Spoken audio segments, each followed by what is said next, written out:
hello, how you all? It's me Swati Naidu and welcome to your favorite show Kalika. మరి ఈ రోజు మన స్టూడియోలో మనతో పాటు ఉన్నారు డాక్టర్ ఆల్లా సత్యనారాయణ రెడ్డి గారు.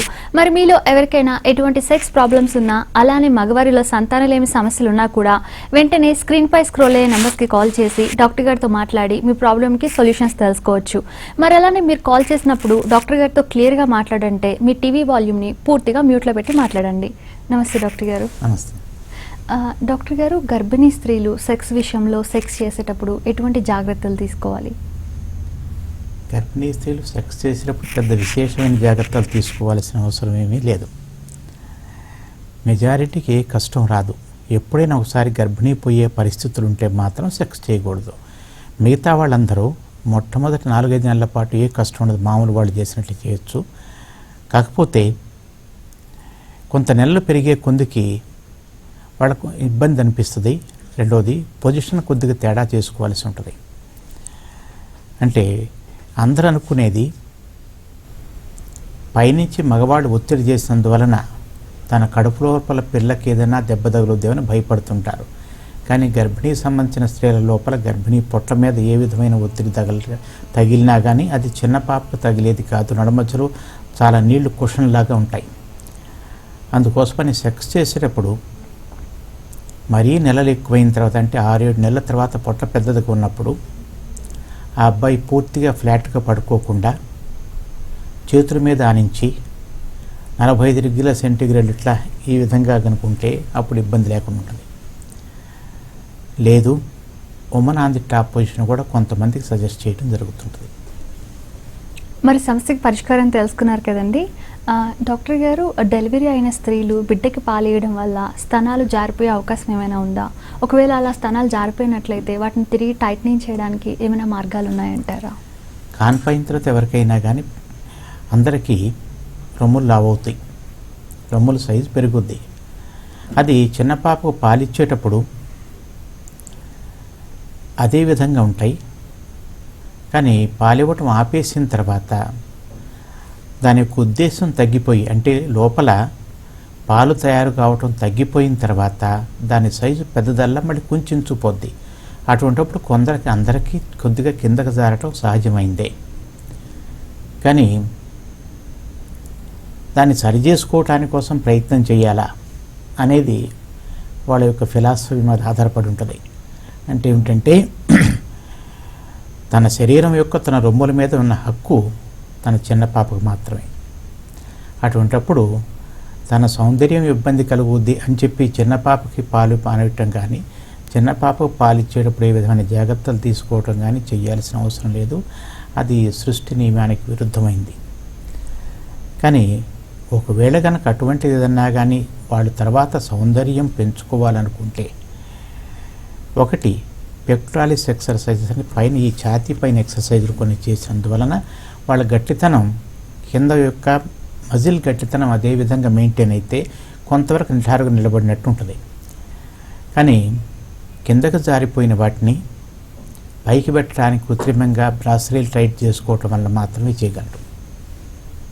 మరి సమస్యకి పరిష్కారం తెలుసుకున్నారు కదా. డాక్టర్ గారు కాలర్ లైన్లో ఉన్నారు. హలో హలో నమస్తే అండి. హలో, మీ ప్రాబ్లం ఏంటో డాక్టర్ గారితో చెప్పండి. హలో సార్, గుడ్ ఈవినింగ్ అండి. గుడ్ ఈవినింగ్, చెప్పండి.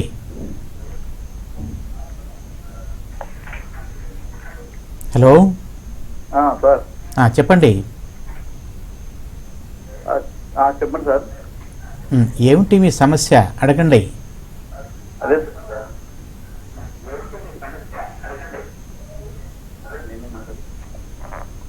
సార్, ఇది సెక్స్లో పదమూడు అంటే ఏ విధంగా సార్? సెక్స్లో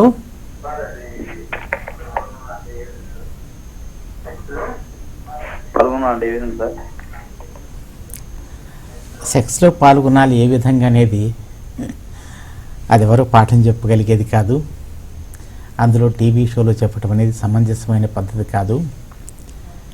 సెక్స్లో పాల్గొనాలి అనేది ఎవరికి ప్రత్యేకంగా పాఠం చెప్పాల్సిన అవసరం లేదు. కానీ సంతోషకరంగా పాల్గొనటానికి మాత్రమే కొన్ని పాఠాలు చెప్తాం. దానికే ప్రీ మ్యారిటల్ సెక్షువల్ కౌన్సిలింగ్ అంటాం. అంటే పెళ్ళికి ముందు ఎవరికైనా కానీ మీలాగా ఇటువంటి అనుమానాలు వస్తే సెక్స్లో పాల్గొనటానికి కాదు సమాధానాలు చెప్పేది, పాఠం చెప్పేది. అసలు సెక్స్ అంటే ఏమిటి, అది ఏ విధంగా చేస్తారు, చేసేటప్పుడు ఎన్ని రకాల పొజిషన్లో చేస్తారు, ప్రతిదానికి వచ్చే అడ్వాంటేజ్, ప్రతిదానికి వచ్చే గొప్పతనం ఏమిటి, దాంట్లో ఉండే కష్టం ఏమిటి, ఏ విధమైన పరిస్థితుల్లో ఏ విధమైన యాంగిల్ని మీరు సమంజసంగా వాడుకోవాలి అని పాఠం చెప్తాం.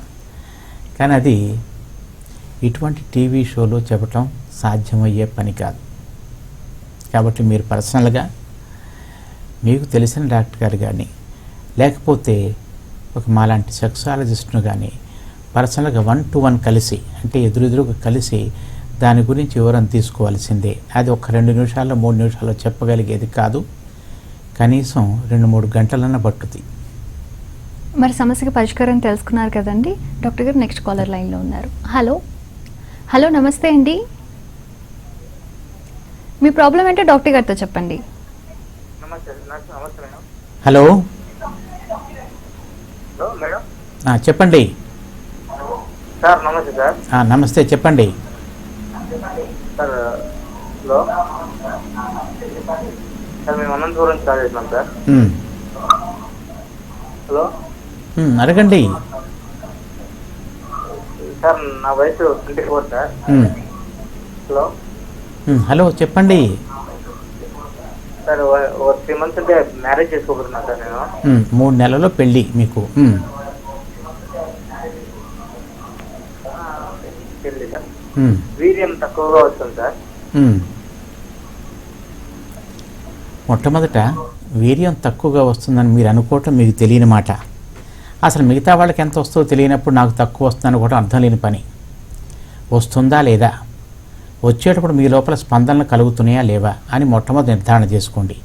అయినా కానీ ఒకవేళ కనుక ఎప్పుడైనా తక్కువ వస్తుందని మీరు అనుకుంటే, అంటే అది ఎంత వస్తుంది అనేది మీరు ఇంతకుముందు ఎంతసేపు క్రితం మీరు ఒకసారి ఇంద్రియం విడుదల చేశారనే దాన్ని బట్టి ఉంటుంది. ఉదాహరణకు ఒకసారి ఇంద్రియం విడుదల చేయడానికి అష్టప్రయోగం ద్వారా కానీ ఆడవాళ్ళలో సెక్స్ ద్వారా కానీ ఒకసారి ఇంద్రియం విడుదల అయితే మళ్ళీ 1 గంట తర్వాత 2 గంటల తర్వాత అయితే తక్కువ తయారవుద్ది. అట్లా కాకుండా 1 రోజు తర్వాత అయితే ఎక్కువ తయారవుద్ది. అందుకని అయినా కానీ అసలు మిగతా వాళ్ళు ఎంత వస్తుందో మీకు తెలియనప్పుడు నాకు తక్కువ ఉందనుకోవటం అర్థం లేని పని.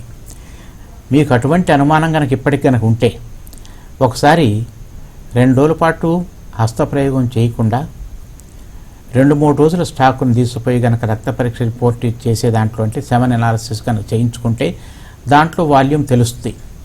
అది 2 ml కంటే కనుక తక్కువ ఉంటే, అంటే 2-3 రోజులు స్టాక్ అయింది 2 ml కంటే కనుక తక్కువ ఉంటే మాత్రమే అప్పుడు మమ్మల్ని సంప్రదించండి.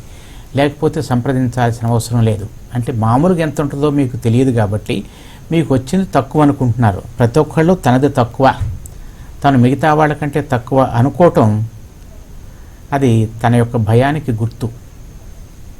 మరి అలానే సమస్యకు పరిష్కారం తెలుసుకున్నారు కదండి.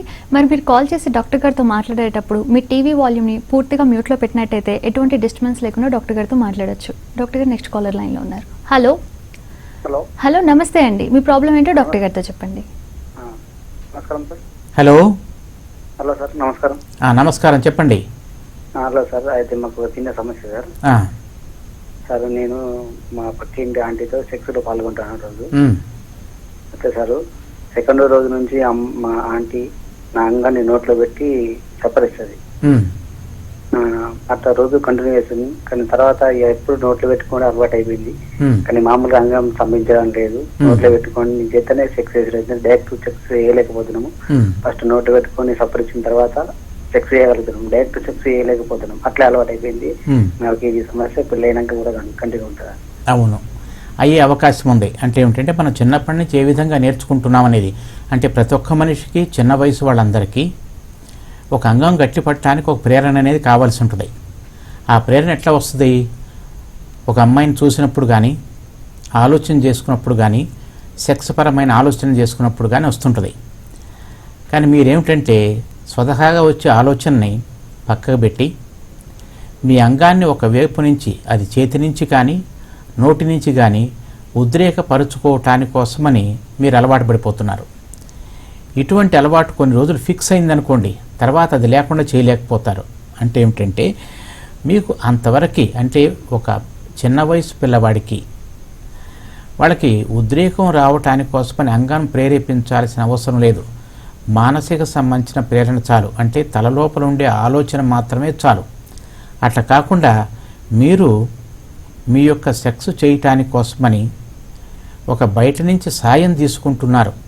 ఆ సాయం మామూలుగా అయితే మీ చేతి ద్వారా కానీ, లేకపోతే మీ పార్ట్నర్ మీతో పాటు జతగూడే మనిషి చేతితో కానీ, లేకపోతే వాళ్ళ నోటితో కానీ మీరు ప్రేరేపించుకోవటానికి అలవాటు పడుతున్నారు. కానీ ఆ ప్రేరేపించాల్సిన వయసు చిన్న వయసు వాళ్ళకు ఉండదు.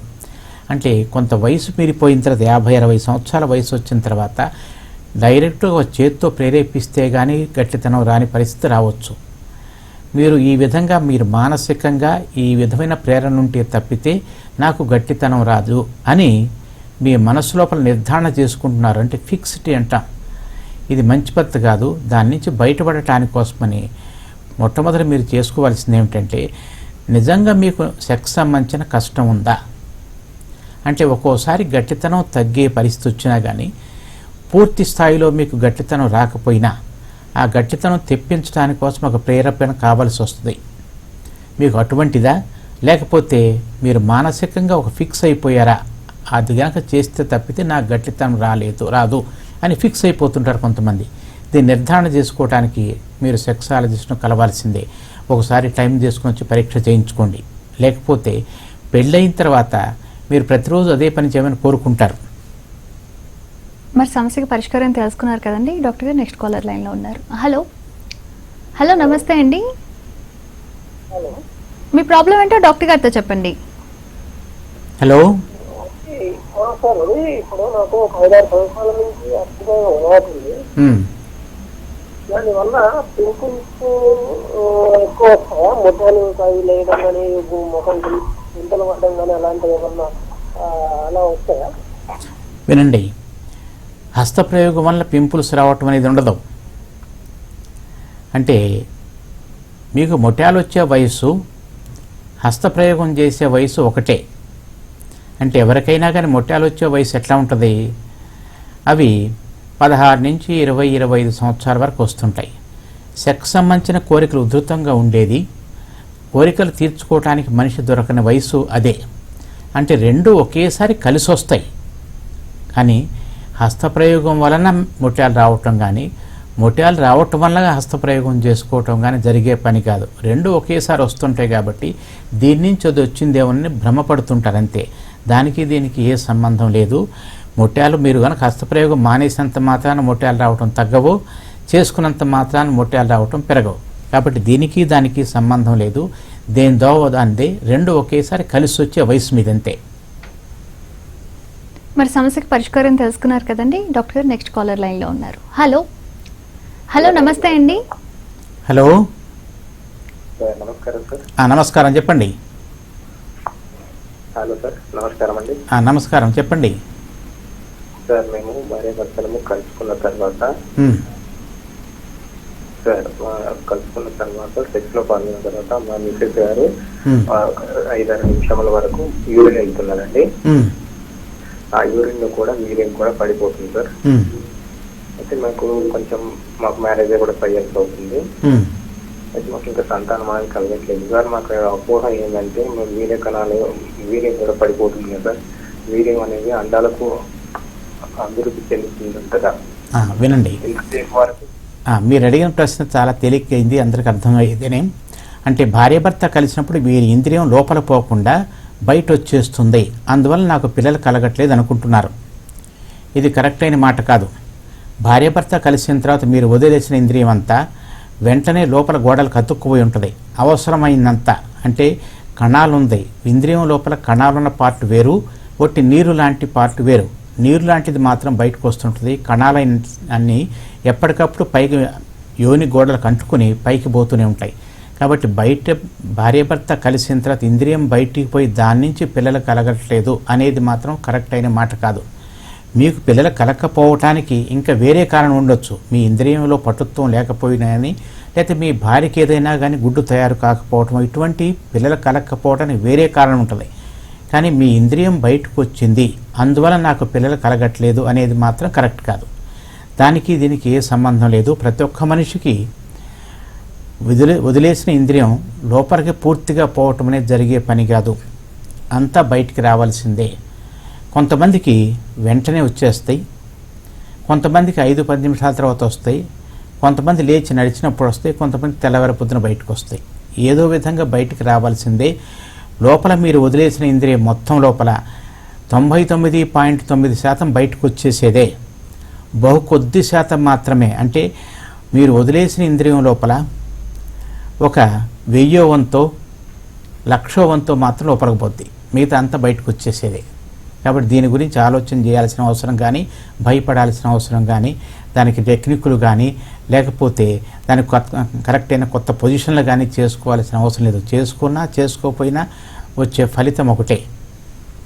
మరి సమస్యకి పరిష్కారం తెలుసుకున్నారు కదండి. డాక్టర్ గారు నెక్స్ట్ కాలర్ లైన్లో ఉన్నారు. హలో హలో నమస్తే అండి. డాక్టర్ చెప్పండి. డాక్టర్ ఇది నాకు సెక్స్ చేస్తాం కదా. హలో, పెద్దగా చెప్పండి. సెక్స్ చేసుకుంటాం కదండి. సెక్స్ చేసుకుంటే ఒక్క నిమిషం కూడా ఉంటుంది. హలో హలో, సెక్స్ చేసిన తర్వాత అంటే చాలా సేపు ఉండదు, ఎక్కువసేపు ఉండకుండా తొందరగా ఇంద్రియం విడుదల అయిపోతుంది, తొందరగా బయటకు వచ్చేస్తున్నారు మీరు. అంటే మీకు శీఘ్రస్ఖలనం అనేది జరుగుతుంది. అంటే భార్యాభర్త కలిసేటప్పుడు మీ భార్యకి కానీ మీకు కానీ సంతోషం వచ్చినంతసేపు మీరు నిలవలేకపోతున్నారు, అంతేనా? ఇటువంటి వాటికి అంటే మీ మీద మీకు కంట్రోల్ లేనప్పుడు ఇటువంటివి జరుగుతుంటాయి. కొంతమందికి మాత్రం లోపల సంబంధించిన కెమికల్ రియాక్షన్ తప్పు వస్తే ఇట్లా జరుగుద్ది. అందుకని తాత్కాలికంగా మీరు ఈ ప్రాబ్లం నుంచి గట్టెక్కటానికి కోసమని కొన్ని మందులు తీసుకుంటే, అంటే ఏ రోజుకు ఆ రోజు మందులు తీసుకోవటం కానీ, చిన్న వయసు వాళ్ళైతే కంటిన్యూగా రోజు మందులు తీసుకోవటం కానీ కనుక చేస్తే మీరు ఎక్కువసేపు నిలవగలరు. అందుకని ఒక డాక్టర్ గారిని సంప్రదించి రకరకాలైన పరీక్షలు చేయించుకొని మీ యొక్క అంగం మీద హైపర్ సెన్సిటివిటీ అంటే దాని యొక్క సెన్సేషన్స్ ఎక్కువ ఉన్నాయా, లేకపోతే మీకు మానసిక సంబంధించిన ఉద్రేకం ఎక్కువైపోతుందా అని నిర్ధారణ చేసుకొని, ఒకటి శారీరకమైంది, రెండోది మానసికమైంది, ఏ కారణం వల్ల మీరు తొందరగా వస్తుందని విశ్లేషించిన తర్వాత మీకు గనక ట్యాబ్లెట్లు ఇస్తే ఎక్కువసేపు సెక్స్ చేయగలరు. కానీ ఎక్కువసేపు సెక్స్ చేయటం ఏ ట్యాబ్లెట్ లేకుండా చేయాలి అనుకున్నప్పుడు మీరు మీ భార్య కలిపి కొన్ని మానసిక సంబంధించిన ఎక్సర్సైజులు నేర్చుకోవాల్సి ఉంటారు. ఇది ట్రీట్మెంట్ చేయాల్సిన కేసు. తాత్కాలికంగా వేసుకోవటానికైతే అప్పటికప్పుడు అంటే భార్యాభర్త కలవటానికి 3 గంటల ముందు లెపాక్సిడిన్ 30 mg 60 mg ట్యాబ్లెట్ కనుక వేసుకుంటే ఇప్పటికంటే 4 రెట్లు ఎక్కువ టైం చేయగలరు. అట్లా కాకుండా రోజువారీ వేసుకోవటానికి ఇంకా 3-4 రకాలైన మందులు ఉన్నాయి. అది ప్రతిరోజు భార్యాభర్త కలిసినా కలవకపోయినా వేసుకోవచ్చు. మీ యొక్క సెక్స్ అవసరం ఎంత, వారానికి ఒకసారి చేస్తారా, రోజుకు ఒకసారి 2 సార్లు చేస్తారా అనే దాన్ని బట్టి మీకు డోసు, రెండవది ఎన్ని రోజులకు ఒకసారి వేసుకోవాలి నిర్ధారణ చేస్తాం. మరి సమస్యకు పరిష్కారం తెలుసుకున్నారు కదండి. డాక్టర్ గారు, డెలివరీ అయిన ప్రతి స్త్రీకి కూడా అంటే కంపల్సరీ స్ట్రెచ్ మార్క్స్ పడతాయంటారా? ఒకవేళ స్ట్రెచ్ మార్క్స్ పడేటట్లయితే కనుక వాటిని రిమూవ్ చేయడానికి, పూర్తిగా తొలగించడానికి ఏమైనా మార్గాలు ఉన్నాయా? డెలివరీ అయిన ప్రతి ఒక్కరికి స్ట్రెచ్ మార్క్స్ ఉంటాయి, ఎంతో కొంత రావాల్సిందే. ఎవరికైనా కానీ పొట్ట సాగినప్పుడు మళ్ళీ మామూలు స్థితికి వచ్చిన తర్వాత కొంత పగిలినట్లు అవుద్ది. అంటే కొంత నలుపు రంగు, కొంత తెలుపు రంగు మార్చి వస్తూనే ఉంటాయి. అది ఫ్యాట్ ఎక్కువైంది అంటానికి గుర్తు. అంటే చర్మం సాగి చర్మం కుంచుకుని పోయిన తర్వాత ప్రతి ఒక్కరికి వస్తుంటుంది. కానీ కొంతమంది ఒంటి తీరుతో బాగా ఎక్కువ కనిపిస్తే, లావాటి మనుషులు ఆల్రెడీ ఇంతకుముందే లావుగా ఉండే వాళ్ళందరికీ ఇంకెక్కువ కనిపిస్తుంటుంది. కానీ ఇది పూర్తిగా నార్మల్ స్థితికి రావటం అనేది జరిగే పని కాదు. మెడికల్గా ఏ టెక్నిక్లు లేవు, కానీ కొన్ని కాస్మెటిక్ టెక్నిక్స్ ఉంటాయి. ఇంతవరకు పూర్తి నిర్ధారణతో 100కి 100 పాళ్ళు ఈ మందు వాడుకుంటే కానీ, ఈ క్రీమ్ వాడుకుంటే కానీ మీకు ఈ స్ట్రెచ్ మార్క్స్ రావు. వచ్చిన స్ట్రెచ్ మార్క్స్ పోతాయి, వచ్చినవి కనపడకుండా పోతాయి అనేది మాత్రం నిర్ధారణగా ఇంతవరకు ఏది లేదు. ప్రతి ఒక్కటి ట్రయల్ అండ్ ఎర్రర్. అంటే కొంతమంది ఒంటి తీరు మాత్రం చాలా మంచి ఒంటి తీరు ఉంటుంది, కాన్పైన ఎన్ని కాన్పులైనా కానీ వాళ్ళ స్ట్రెచ్ మార్క్స్ పడవు. ఇంకొంతమందికి ఫ్యాట్ కనుక ఎప్పుడైనా చర్మం కింద ఎక్కువ కొవ్వు కనుక ఉన్న వాళ్ళందరికీ స్ట్రెచ్ మార్క్స్ ఎక్కువ అవుతుంటాయి. అటువంటి వాళ్ళకి తాత్కాలికంగా కాస్మెటిక్ టెక్నిక్స్ చేసుకోవాల్సింది తప్పితే, కానీ అందరూ రోజువారీ పేపర్లో రకరకాలని చూస్తూనే ఉంటారు. ఏదైనా నిర్ధారణ ఉన్నప్పుడు ఒక మందు కానీ ఒక క్రీమ్ కానీ ఉంటుంది. ఏది నిర్ధారణ లేనప్పుడు ఎవరు తోచిన వాళ్ళు సలహా చెప్తూనే ఉంటారు, 10 రకాల మందులు నేను ఇది తయారు చేశానని చెప్తూనే ఉంటారు. ఏది ఇంతవరకు నిర్ధారణగా పలానా మందులు రాసుకుంటే స్ట్రెచ్ మార్క్స్ రావు అనేది మాత్రం ఇంతవరకు ఏది లేదు. మరి సమస్యకి పరిష్కారం తెలుసుకున్నారు కదండి డాక్టర్ గారు. నెక్స్ట్ కాలర్ లైన్లో ఉన్నారు. హలో హలో నమస్తే అండి. హలో హలో మేడం చెప్పండి. మీ Hello. ప్రాబ్లం ఏంటో డాక్టర్ గారితో చెప్పండి. సార్ హలో చెప్పండి. అది అంగం బాగా చిన్నగా ఉందండి. అది అంటే తర్వాత పెళ్లి చేసుకుంటే ఇబ్బంది, మా మిస్సెస్ శుభ్రం చేయలేము అని. మీకు అంగం చిన్నదనుకుంటే ఒకటి గట్టితనం రానప్పుడు అంగం చిన్నదిగా ఉందా, గట్టితనం వచ్చిన తర్వాత అంగం చిన్నదిగా ఉందా అని ఫస్ట్ నిర్ధారణ చేసుకోండి. చిన్నదని మీరు అనుకోవటం కాదు, ముందు కొలత వేసుకుని అంటే ఒక స్కేల్ తీసుకుని గట్టితనం రాకముందు ఎంత పొడుగున్నది, గట్టితనం రాకముందు ఎంత చుట్టుకొలత ఉంది, గట్టితనం వచ్చిన తర్వాత ఎంత పొడుగుంది, ఎంత చుట్టుకొలత ఉందో నిర్ధారణ చేసుకోండి. ముందు చేసుకుని నా సైజు ఎంత ఉందండి, ఇది సెక్స్ చేయటానికి కోసం పెళ్ళైన తర్వాత నా భార్యను సంతోషపరచడానికి పనికి వస్తా లేదా అని అడగండి. అది సమంజసం అన్నమాట. ఎంత ఉందో తెలియనప్పుడు నాది చిన్నదనుకోవటం అర్థం లేని పని. మరి సమస్యకి పరిష్కారం తెలుసుకున్నారు కదండి డాక్టర్ గారు. నెక్స్ట్ కాలర్ లైన్లో ఉన్నారు. హలో హలో నమస్తే అండి. నమస్తే మేడం. చెప్పండి మీ ప్రాబ్లం ఏంటో డాక్టర్ గారితో. డాక్టర్ గారు నమస్తే అండి. నమస్తే చెప్పండి. నేను రోజు 2-3 సార్లు హస్తప్రయోగం చేస్తానండి. అలా చేయడం వల్ల వీళ్ళు బయటకు వెళ్ళిపోవడం వల్ల నేను ఇబ్బంది అవుతుందండి. ప్రతిరోజు 2-3 సార్లు చేస్తున్నారా? ఎప్పుడైనా వారానికి 2-3 సార్లు ఒకసారి చేయటం, తర్వాత 2-3 రోజుల పాటు ఖాళీగా ఉంటాం, ఇది చాలామంది చేసే పని. అంటే ఏమిటంటే ప్రతిరోజు వాళ్ళకి అవకాశం దొరకనప్పుడు చేయడం వల్ల ఎలా ఇబ్బందండి? ప్రతిరోజు 2-3 సార్లు చేయటం అనేది నిజంగా ఎవరైనా చేయొచ్చు. కోరికతో కనుక ఎవరైనా 2-3 సార్లు ప్రతిసారి చేసుకుని ఏమి నష్టం చేసేది కాదు. కానీ ఇది చాలా సాధ్యం కాని పని. ప్రతిరోజు అట్లా చేయరు ఎవరును. అంటే అట్లా అట్లా ప్రతిరోజు 2-3 సార్లు చేయటం అనేది చాలా చాలా తక్కువ మంది చేసే పని. అటువంటి వాళ్ళకి మొట్టమొదట శారీరకంగా ఏం కష్టం రాదు, కానీ మానసికంగా ఏమైనా కష్టం ఉందా, ఎందువల్ల ఈ అబ్బాయి ఇట్లా చేస్తున్నాడు, అది చేయటానికి కోసమని బోరుగొట్టు చేస్తున్నాడా లేకపోతే మానసిక సంబంధించిన వ్యాధులు చేస్తున్నా నిర్ధారణ చేస్తాం. అట్లా కాకుండా ఎప్పుడో ఒకసారి చాలామంది మీలాంటి కుర్రవాళ్ళు ఏం చేస్తారంటే ఒకరోజు 2-3 సార్లు చేస్తారు, తర్వాత 2-3 రోజుల పాటు మళ్ళీ చేయరు. అటువంటివి మీ అవకాశాన్ని బట్టి మీ అవసరాన్ని బట్టి మారిపోతుంటాయి. ఇటువంటిది పెద్ద పట్టించుకోవాల్సిన అవసరం ఏమి లేదు. అట్లా కాకుండా ప్రతి ఒక్క రోజున సంవత్సరం పొడుగునా ప్రతిరోజు 2-3 సార్లు చేస్తున్నారంటే అప్పుడు ఈ అబ్బాయికి నిజంగా మామూలుగా ఉండాల్సిందంటే కోరిక ఎక్కువ ఉందా, లేకపోతే కోరిక లేకపోయినా కానీ తన యొక్క మానసిక సంబంధించిన బాధని తీర్చుకోవటానికి కానీ లేకపోతే పని లేక కానీ చేస్తున్నాడా అని నిర్ధారణ చేస్తాం. అంటే ఇది నిజంగా శారీరకమైన సంబంధించిన కష్టం కాదు, మానసిక సంబంధించిన ఎడిక్షన్ వచ్చిందా లేదో నిర్ధారణ చేయాల్సి ఉంటాం. మరి సమస్యకి పరిష్కారం తెలుసుకున్నారు కదండి డాక్టర్ గారు. నెక్స్ట్ కాలర్ లైన్లో ఉన్నారు. హలో హలో నమస్తే అండి. నమస్కారం మేడం. Hello hello sir. చెప్పండి. సార్ నమస్కారం సార్. నమస్కారం చెప్పండి సార్. మాకు మ్యారేజ్ అయ్యి 3 years అయింది సార్. ఆ తర్వాత మా మిస్సెస్ గారికి ప్రెగ్నెన్సీ కన్ఫర్మ్ అయింది సార్. 4 months అయిన తర్వాత ఆమెకి బ్లడ్ టెస్ట్ చేస్తే షుగర్ అండ్ థైరాయిడ్ తెలియదు సార్. ఆ షుగర్ అండ్ థైరాయిడ్ తర్వాత ఆమెకి ఇంకొక 1 month తర్వాత అబార్షన్ అయింది సార్. ఆ 5 months అబార్షన్ అయిన తర్వాత ఇప్పటికి మళ్ళీ 1 year అవుతుంది, ప్రెగ్నెన్సీ కన్ఫర్మ్ కాలేదు. నెక్స్ట్ మేము కూడా షుగర్ కానీ థైరాయిడ్ కానీ ఎప్పటికప్పుడు టెస్ట్ చేసుకుంటూ మామూలుగా కంట్రోల్లో ఇచ్చేస్తాం సార్. కంట్రోల్ వచ్చేసింది, షుగర్ అనేది మామూలుగా ఉంది, థైరాయిడ్ కూడా చాలా తక్కువ అయిపోయింది సార్. మాకు ఇంకా ఇప్పటికి కూడా ప్రెగ్నెన్సీ కన్ఫర్మ్ కాలేదు సార్. మేము కూడా పరిస్థితి వస్తేనే చెప్పండి సార్. ఇప్పుడు ఏంటంటే ఇంతకుముందు ఒకసారి గర్భిణీ వచ్చింది, అది కూడా పెళ్ళైన తర్వాత 2-3 సంవత్సరాల తర్వాత వచ్చింది. ఇప్పుడు పెళ్ళైన తర్వాత సంవత్సరం తర్వాతే ఆందోళన పడుతున్నారు. అంటే పెళ్ళైన తర్వాత మొట్టమొదటి 2-3 సంవత్సరాల పాటు టైం వచ్చినప్పుడు ఇప్పుడు కూడా ఉండే అవకాశం ఉంటుంది, అదొకటి. ఇక రెండవది, నిజంగా కూడా కనుక ఏ కష్టం ఉన్నా కానీ అంటే షుగర్ ఉన్న వాళ్ళకి థైరాయిడ్ ఉన్న వాళ్ళకి కొద్దిగా లేట్ అయ్యే అవకాశం ఉంటుంది, కానీ షుగర్ ఉన్న వాళ్ళకి ప్రెగ్నెన్సీ రావడానికి లేట్ అవుతుంది కూడా.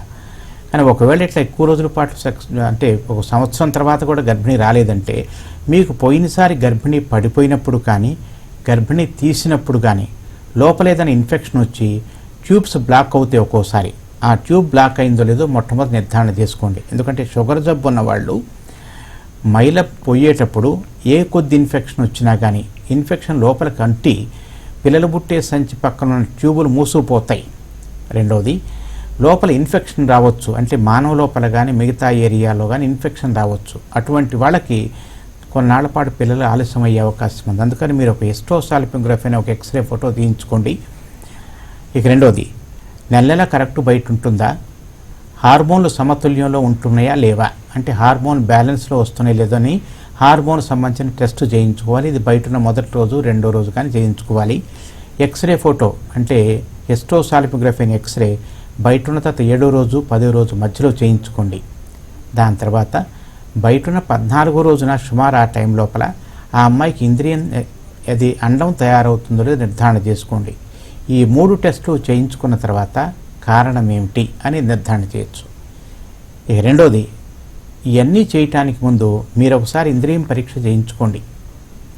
అంటే ఇంతకుముందు గర్భిణి వచ్చింది కానీ సంవత్సరం లోపల రకరకాలైన జబ్బులు మీకు వచ్చి ఉండొచ్చు. అందుకని మీరు కూడా ఒకసారి ఇంద్రియం పరీక్ష చేయించుకోండి. ఈ 4 మీరు ఒక పరీక్ష, ఆ అమ్మాయి 3 రకాల పరీక్షలు చేయించుకున్న తర్వాత వాటి ఫలితాన్ని బట్టి మీకు ఎందుకు పిల్లలు కలగట్లేదో నిర్ధారణ చేసి దానికి ట్రీట్మెంట్ చేయాల్సి ఉంటాం. మరి సమస్యకి పరిష్కారం తెలుసుకున్నారు కదండి. డాక్టర్ గారు, వృద్ధాప్యంలో కూడా యవ్వనంలో ఉన్నట్లుగానే సెక్స్లో పాల్గొనే సామర్థ్యం రావాలి అంటే ఎటువంటి జాగ్రత్తలు పాటించాలి? అంటే ఎవరికైనా వయసుతో పాటు సెక్స్ సామర్థ్యం తగ్గాల్సిందే. అది సృష్టి నియమాలకు అనుగుణంగానే జరుగుద్ది. ఇది ఎట్లా ఉందంటే, చిన్న వయసు అప్పుడు తిన్నట్టు అన్నం నేను తినాలి అనుకుంటే తినలేరు. చిన్నపిల్లలు పరిగెత్తినట్టు పెద్దవాళ్ళు పరిగెత్తలేరు. అంటే వయసుతో పాటు ప్రతి ఒక్క శరీరం లోపల మార్పులు వస్తుంటాయి. ఈ మార్పులకు అనుగుణంగా మనం బతకడం నేర్చుకోవాలి. కానీ నేను చిన్నప్పుడు చేసినట్టుగా ఇప్పుడు చేయాలనుకోవటం అర్థం లేని పని. అట్లా కాకుండా ఆ వయసుకు తగ్గట్టు చేయలేకపోతే మాత్రం మేము సరి చేయగలం. కానీ చిన్న వయసు కంటే చిన్న వయసులాగా సెక్స్ సంబంధించిన కోరికలు, అంటే ప్రతి ఒక్కళ్ళు ఏ వయసుకైనా కానీ మనసులో కుర్రవాడిగా ఉన్నప్పుడు మాత్రం సెక్స్ సరిగా జరుగుద్ది.